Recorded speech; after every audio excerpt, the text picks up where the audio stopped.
اعوذ باللہ من الشیطان الرجیم بسم اللہ الرحمن الرحیم الحمد للہ والصلاة والسلام علی اہلہا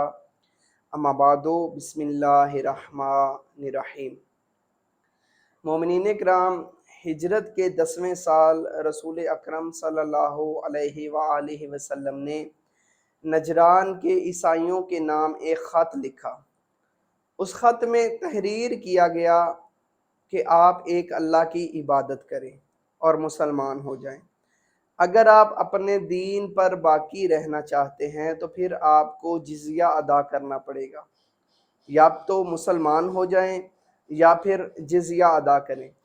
اگر آپ دونوں باتوں میں سے کوئی ایک بھی بات نہیں مانتے تو پھر جنگ کے لیے تیار ہو جائیں۔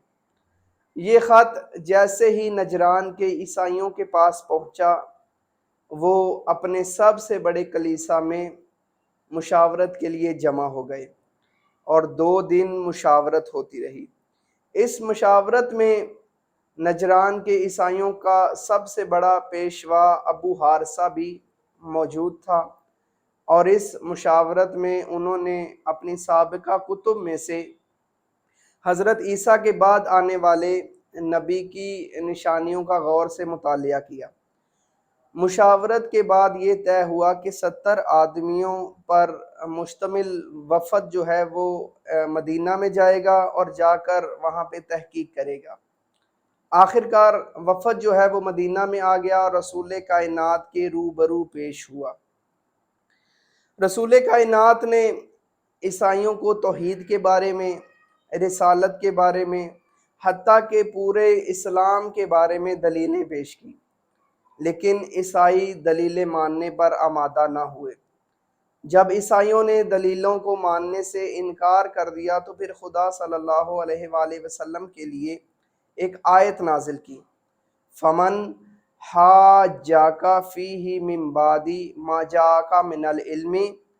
فَقُلْ تَعَالَوْا نَدْعُ أَبْنَاءَنَا وَأَبْنَاءَكُمْ وَنِسَاءَنَا وَنِسَاءَكُمْ وَأَنفُسَنَا وَأَنفُسَكُمْ ثُمَّ نَبْتَهِلْ فَنَجْعَلْ لَعْنَةَ اللَّهِ عَلَى الْكَاذِبِينَ کہ اے میرا حبیب، اگر قرآن آنے کے باوجود بھی یہ لوگ آپ سے بحث کرتے ہیں تو پھر ان سے کہیے کہ یہ اپنے بیٹے لے آئیں اور ہم اپنے بیٹے لے آتے ہیں، یہ اپنی عورتیں لے آئیں، ہم اپنی عورتیں لے آتے ہیں، یہ اپنی جانوں کو لے آئیں، ہم اپنی جانوں کو لے آتے ہیں، پھر خدا کی بارگاہ میں گڑ گڑا کر دعا مانگتے ہیں، اور جو جھوٹا ہوگا خدا اس پر لعنت کرے گا۔ عزیزان محترم، خدا کا یہ فیصلہ رسول کائنات نے عیسائیوں کو بتایا تو عیسائی مباہلہ پر آمادہ ہو گئے اور مباہلہ کی جگہ کا تعین کیا گیا، لیکن جس دن مباہلہ ہونا تھا رسول کائنات اپنے بیٹے امام حسن علیہ السلام، امام حسین علیہ السلام اور اپنے بھائی حضرت علی علیہ السلام اور اپنی اکلوتی بیٹی جناب سیدہ فاطمہ الزہرا سلام اللہ علیہا کے ہمراہ جیسے ہی گھر سے نکلے اور جس جگہ مباہلہ کا تعین کیا گیا تھا وہاں پہ پہنچے تو عیسائیوں نے جب ان نورانی شخصیات کو دیکھا تو انہوں نے مباہلہ کرنے سے انکار کر دیا اور جزیہ دینا بہتر سمجھا، اور کہا کہ ہم اسلام قبول نہیں کریں گے، لیکن ہم اگر آپ کی ریاست میں رہیں گے تو ہم جزیہ ادا کریں گے۔ تو انہوں نے جزیہ دینا بہتر سمجھا اور اس طرح اسلام کی فتح ہو گئی، اور محمد و آل محمد صلوات اللہ علیہ مخالفین میں سرخرو ہو گئے۔ عزیزان محترم، اس دن کے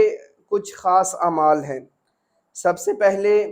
اس دن کا روزہ رکھنے کی بہت زیادہ فضیلت ہے۔ اس کے بعد انسان کے لیے بہت زیادہ ثواب ہے ایک مومن کے لیے کہ وہ اس دن غسل بجا لائے، اور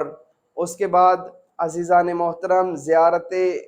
جامعہ پڑھنے کی بہت زیادہ فضیلت بیان کی گئی ہے، زیارت امیر المومنین علیہ السلام پڑھنے کی بہت زیادہ فضیلت بیان کی گئی ہے،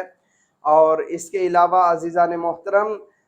زیارت یوم مباہلہ جو کہ مفاتیح الجنان میں آپ کو مل جائے گی، وہاں سے آپ اس زیارت کا مطالعہ کر سکتے ہیں۔ اور اس کے علاوہ عزیزان محترم روزہ غدیر کی طرح اس دن 2 رکعت نماز پڑھنے کا بہت زیادہ ثواب ہے۔ اس نماز کا طریقہ یہی ہوگا کہ 2 رکعت نماز یوم مباہلہ 24 ذی الحج پڑھتا ہوں قربتاً اللہ، اور اس کا طریقہ بھی وہی ہے کہ ہر رکعت میں سورہ الحمد کے بعد 10 دفعہ سورہ توحید کی تلاوت کرے، 10 دفعہ سورہ انا انزلنا کی تلاوت کرے، اور 10 دفعہ آیت الکرسی کی تلاوت بجا لائے۔ اس نماز کا ثواب 1000 حج، 1000 عمرہ اور 1000 مرتبہ جہاد کرنے کے برابر ہے۔ مومنین سے دعا کی التماس ہے، والحمدللہ رب العالمین۔